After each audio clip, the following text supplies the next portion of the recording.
Welcome, everyone, to this explainer. Okay, so every January, millions of us get this piece of paper or, a PDF called a W-2.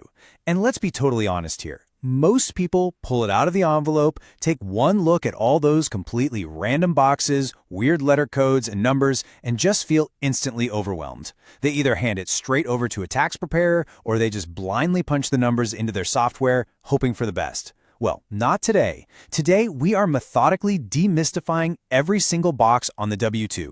Literally, by the end of this explainer, you are going to understand exactly what each number means, why it's sitting there on the page, and exactly how it impacts your tax return. All right, let's take a quick look at our roadmap for today. We're going to cover exactly what a W-2 is, unpack the incredibly important boxes 1 and 2, dive into the totally different rules for Social Security and Medicare, decode that crazy alphabet soup of tips and benefits, go over the checkboxes and state taxes at the bottom, and then finally, connect the whole shebang straight to your tax return. What is a W-2? This covers the absolute basics of the wage and tax statement. First things first, officially, the IRS calls this the wage and tax statement. It's simply the document your employer sends out every year to summarize two incredibly vital things: exactly how much money you earned and exactly how much tax they already withheld from those earnings. Now, I want to emphasize a really crucial point right off the bat here. The W-2 is for employees only. If you're an independent contractor or say you're completely self-employed, you do not get a W-2. You get a 1099, which we're actually going to cover in our next explainer. Also, if you worked multiple jobs during the year, you're going to get a separate W-2 from every single employer, and you absolutely need all of them before you can file. Now, employers can't just send this to you whenever they feel like it. They are legally required to get this form out by a specific date. For the 2025 tax year, employers actually have to send out your W-2 by February 2nd, 2026. You might be wondering, why the 2nd? Normally, it's January 31st. Well, January 31st just happens to fall on a Saturday that year, so the deadline pushes to Monday. So definitely keep a close eye on your mailbox right around early February. Okay, before we get to the really good stuff, the math, the W-2 starts off with these lettered boxes. At the very top, A through F. We're not going to spend long here because these are honestly just straightforward identification details. Box A is your Social Security number. The IRS uses this to match the form directly to you. Box B is your employer's EIN. That's just their business tax ID. Box C is your employer's address. Box D is a control number. This is literally just an internal code used by your employer's payroll software. You can totally ignore that one. And boxes E and F, just your full legal name and your home address. Simple enough, right? Let's get into the actual numbers. Section 2. Unpacking boxes 1 and 2. This is where the math gets incredibly interesting. Box 1 is titled Wages, Tips, and Other Compensation. Now, this is arguably the most important box on the entire W-2. But wait a second. Look closely at your form. So the number in Box 1 isn't what you actually earned? I know, it sounds completely crazy, and honestly, this confuses almost everyone the first time they notice it. When you look at Box 1, that number is almost always lower than your actual stated salary. And you're probably thinking, where did my money go? Well, Box 1 specifically excludes your pre-tax benefits. Things like your traditional 401k contributions or the health insurance premiums you're paying through work. Those are pulled out of your income before Box 1 is even calculated. Let's break this down because it brilliantly illustrates exactly how this works in real life. Let's look at Sarah. Sarah gets hired with a stated salary of $60,000. Over the course of the year, she does the responsible thing and contributes $5,000 to her traditional 401k. On top of that, she pays $2,400 in health insurance premiums directly out of her paychecks. So when January rolls around and Sarah gets her W-2, Box 1 is absolutely not going to say $60,000. Box 1 is going to show $52,600. That's $7,400 in pre-tax benefits, completely reduced her federal taxable wages. So remember, Box 1 is just the money the federal government is actually allowed to tax. When you go to file your return, this specific Box 1 number goes straight onto line 1A of your Form 1040. Moving right next door, we have Box 2, Federal Income Tax Withheld. This is the total amount of federal income tax your employer chopped out of your paychecks over the whole year and sent off to the government on your behalf. Let's stick with Sarah.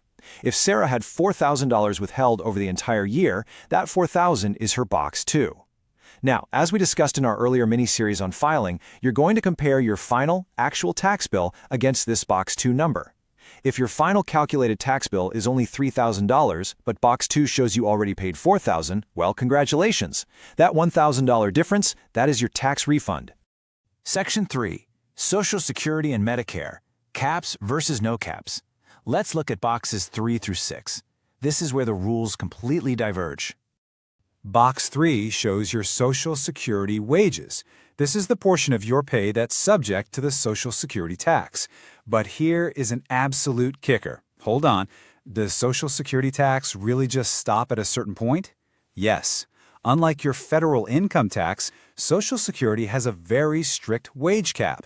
For the 2025 tax year, the absolute maximum Social Security wage base is $176,100. So if you've ever wondered, wait, after you earn $176,100, do you literally stop paying Social Security tax? The answer is yes, exactly that. Why? Because the actual benefits you eventually draw from Social Security when you retire are capped. So the taxes you pay into the system cap out as well. If you earn $200,000, Box 3 is still going to freeze at exactly $176,100. Because it's capped, this number really just verifies your payroll was correct. It rarely requires extra math on your 1040, unless of course you worked multiple jobs. Which naturally brings us to Box 4, Social Security tax withheld. As an employee, you pay a flat 6.2% rate for Social Security. And because of that wage cap we literally just talked about, Box 4 has a hard mathematical maximum. For 2025, if you take that $176,100 cap and multiply it by 6.2%, you get $10,918.20. If you're a high earner who hit that cap, your Box 4 will freeze at exactly $10,918.20. Now, how does this connect to your actual tax return? Most of the time, it doesn't. But say you worked 2 different jobs during the year, they both withheld Social Security, and your combined income crossed that cap. You might have actually overpaid your Box 4 taxes. In that scenario, you actually get the excess back as a credit on your return.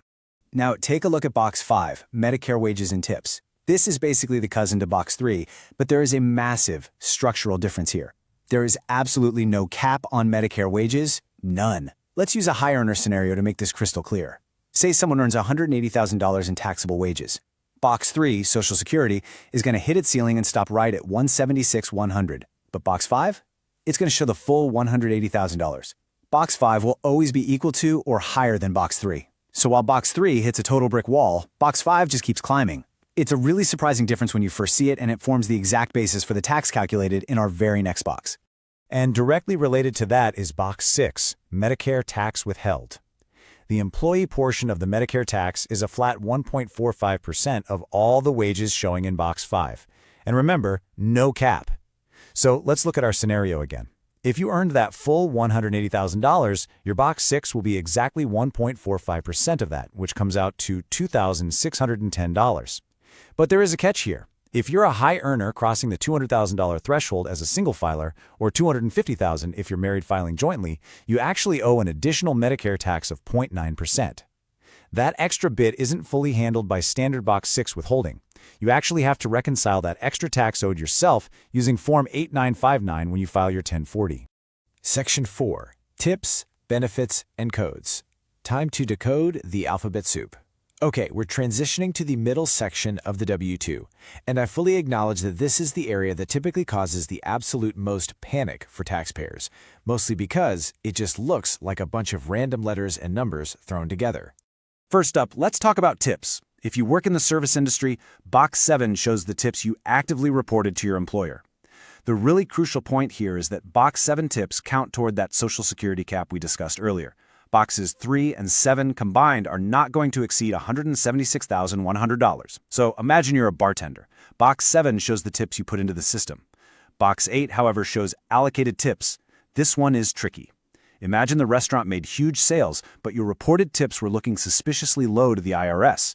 The employer basically assigns you a mathematical share of the difference. If you have a number sitting in Box 8, listen to me. Those taxes haven't been paid yet. You actually must calculate them yourself using Form 4137 on your tax return. Next up is Box 10, Dependent Care Benefits. If your employer provides a dependent care flexible spending account to help you pay for things like daycare or preschool, that money shows up right here. But there's a catch. The limit is $5,000. Say your generous employer gives you $6,000 to help pay for preschool. The first $5,000 is completely tax-free. Awesome. But that remaining $1,000, it literally gets dumped right back into Box 1 as taxable income. When filing, you'll need to use Form 2441 to report these Box 10 benefits and mathematically prove to the IRS that you actually use them for qualified dependent care. And now we arrive at box 12, the infamous alphabet soup box. People completely panic when they see letters and huge numbers here thinking they owe more tax. Take a deep breath. Many of these codes are completely informational only. Take code DD, for example. People open their W-2, see $15,000 sitting next to DD, and instantly panic thinking they have to pay taxes on 15 grand. But no, that is just the cost of your employer-sponsored health insurance. It is purely informational for the IRS, and it doesn't change your tax bill by a single penny. Other common codes you'll see include code D for your traditional 401k contributions, code W for your employer's contribution to your health savings account, and codes AA and BB, which reports your after-tax Roth 401k and Roth 403b contributions. Just informational. Do not panic. Section 5, Checkboxes and State Taxes. We are on the final stretch of the W-2. Let's guide you down to the very bottom of the form to cover the checkboxes, some miscellaneous info, and those state taxes.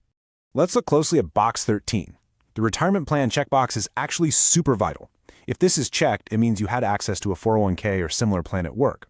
On your tax return, depending on your income level, this little check mark can actually block you from taking tax deductions for traditional IRA contributions outside of work. Next, box 14. This is literally a catch-all box. You might see union dues or mandatory state disability tax here. And a quick scenario to keep in mind for the future. Starting in 2026, you're going to see a brand new Box 14B specifically for tipped workers to report data directly to the IRS. Finally, boxes 15 through 20 are the local stars. If you live in a state with income tax like New York or California, Box 16 shows your state taxable income, and Box 17 shows your state tax withheld. Just like Box 2 does for the federal government, Box 17 determines if you get a state refund. These are the exact numbers you'll plug directly into your state return. Section 6. Connecting to your return. Why your numbers must match. We've reached the final phase here. Let's tie all of these isolated boxes back to your actual tax return. I need to emphasize this point very, very strongly. The IRS already has a copy of your W-2. Your employer sends it directly to them at the exact same time they send it to you. That means the IRS already knows exactly what you earned before you even sit down to file your return. So your numbers must match perfectly. If you try to type in $50,000 for box 1 instead of Sarah's actual $52,600, the IRS's computers will instantly flag the mismatch and your return is going to get held up. So, to summarize our core takeaways conversationally, let's look at exactly where these boxes travel. Step 1, that all-important box 1, your federal taxable wages, goes straight to the wages line on your Form 1040. Step 2, box 2, your federal tax withheld, transfers over to reduce the total tax you owe and hopefully generate that nice refund check. Step 3, boxes 4 and 6 are used by the IRS to verify that your payroll taxes for Social Security and Medicare were correctly withheld by your employer. And remember, all those box 12 codes, they help calculate specific deductions and credits you might be eligible for. And there you have it. That is the W-2. You now know exactly why box 1 is lower than your salary, how the Social Security cap works, and why the IRS absolutely demands a perfect match. But what if you aren't an employee? What if you drove for a rideshare app or did some freelance graphic design or just earned some basic investment income? Well, that requires a completely different form. Join me for our next explainer on the 1099, where we are going to break down exactly how independent income is tracked and taxed. Until then, ask yourself, now that you know exactly what your employer is telling the government behind the scenes, are you leaving any money on the table when you file?